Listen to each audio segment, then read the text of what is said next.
dropping it. The problem is we started thinking like the colonists to know what Drew Ali started dropping it. The problem is we started thinking like the colonists to know what Drew Ali started dropping it. More Money, Exposing the Myths by Shem L. Published July 4th, 2014. Located at MoorishamericanNews.com. Exposing Myths by Shem L. No other one thing is more needed among us at this time than greater economic power. Quote, Prophet Noble Drew Ali. The Moorish Divine National Movement, which was founded by Prophet Noble Drew Ali, is one of the most dynamic movements to ever be established for those in America who are considered to be melanized or melanated people.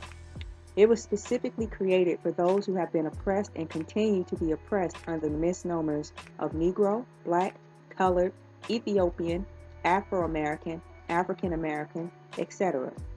Strangely enough, it is also one of the most misunderstood and misinterpreted movements to ever exist. Unfortunately, there has been a lack of information about the Moorish Divine National Movement from reputable sources. That, along with the excess of negative press coverage of criminals who profess to be part of the movement, has made the very word Moor become synonymous with the term sovereign citizen. This is truly sad, since the Moorish Science Temple of America is a lawfully chartered and incorporated organization, which was founded to make its members better citizens, not sovereign citizens, which is an oxymoron. For that reason, this article will be the first of a series of articles entitled More Money, not to be confused with the phrase made popular by the Damon Wayans movie entitled Mo Money. It is important to remember that the Prophet Noble Drew Ali stated that greater economic power was and still is the most necessary element for us as a nation of people. Notice that he did not say it was civic, political, academic, metaphysical, spiritual, or religious power. Let us review exactly what Prophet Noble Drew Ali wrote in reference to economics. In connection with our religious aims and beliefs, we must promote economic security. The preaching of economic security among us is by no means as widespread and intensive as the circumstance demand. No other one thing is more needed among us at this time than greater economic power, better positions for our men and women, more business employment for our boys and girls, and bigger income will follow our economic security. We shall be secure in nothing until we have economic power. A beggar people cannot develop the highest in them, nor can they attain to a genuine enjoyment of the spiritualities of life. Our men, women, and children should be taught to believe in the capacity of our group to succeed in business, in spite of trials and failures of some of them. Trials and failures in business are by no means connected to any particular group of people. Some business ventures of all people fail. We have many men and women among our people who are qualified, both by training and experience, who are shining lights in the business world of all the people. Quote, Prophet Noble Drew Ali in a section of an article in the Moorish literature known as Moorish Leaders' Historical Message to America. Prophet Noble Drew Ali's words are as true today as when they were first written. Our economic status and condition, in relative terms, are the same now as they were on the eve of the Civil War. This is largely because of socially embedded myths. Myths stem from history, his story. They are illusions with a partial basis in fact. Myths influence anyone who takes them seriously. In the case of the United States of America, myths have fortified racism.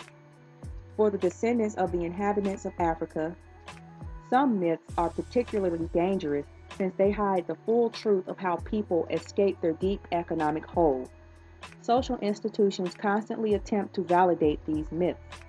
For us to be able to establish a new reality for ourselves, we must be able to distinguish from falsehood, higher self from lower self. Let's examine some of the myths that prevent us from establishing a strong group self-interest and impede our economic development. Myth number 1, quote-unquote, black people and quote-unquote, white people are equal. Do you remember these words of the Declaration of Independence? Quote, "We hold these truths to be self-evident, that all men are created equal." These words simply do not apply to economic reality. Equality of men was proven to be a myth for us throughout slavery, Jim Crowism, segregation, and everything that brings harms to human beings on earth. This inequality stems from us clinging to the myth of there being black and white people. Firstly, people have skin in various hues, shades, and tones. However, no one has black skin or white skin. Just as you see black ink on white paper, no so-called black or white person would be able to place their skin next to the ink or paper and see a match in color.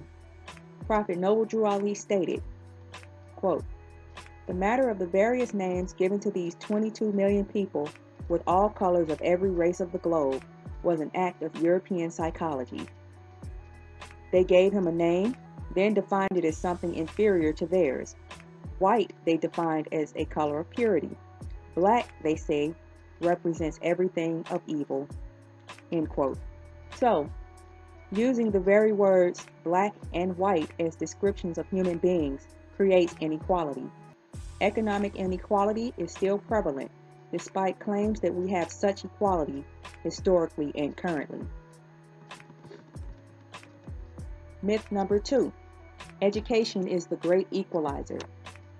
The course of actions that other nationalities follow to gain power is simple. First, they establish economic security. Next, they engage in politics. With the first two areas under control, they then pursue educational advancement, i.e., higher institutional learning. The descendants of the inhabitants of Africa were socially engineered into believing they could eliminate structural inequalities through educational achievement alone. This myth is devastating because for centuries they thought that education was the great equalizer, which could not be further from the truth. About 5 million poor, starving, landless, unemployed, uneducated, unclothed, homeless, and unprotected slaves were set free to wander and fend for themselves after the Civil War. They had no economic security. The Black Codes, which were instituted in this country, made it easy to force the former slaves and their descendants into Jim Crowism. They needed greater economic power before obtaining higher education.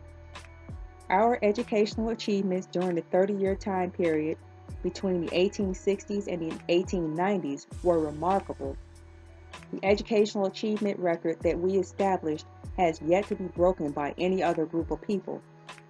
We cut our illiteracy rate in half, from 98% to 40% in only 30 years. We educated ourselves faster than the 26 million European immigrants who arrived in this country during the same time period and had the same identical illiteracy rate.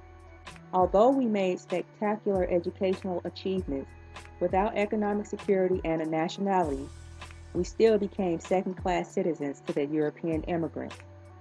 Prophet Noble Drew Ali stated, quote, "The wealth of all national governments, gold and silver and commerce, belong to the citizens alone, and without your national citizenship by name and principle, you have no true wealth.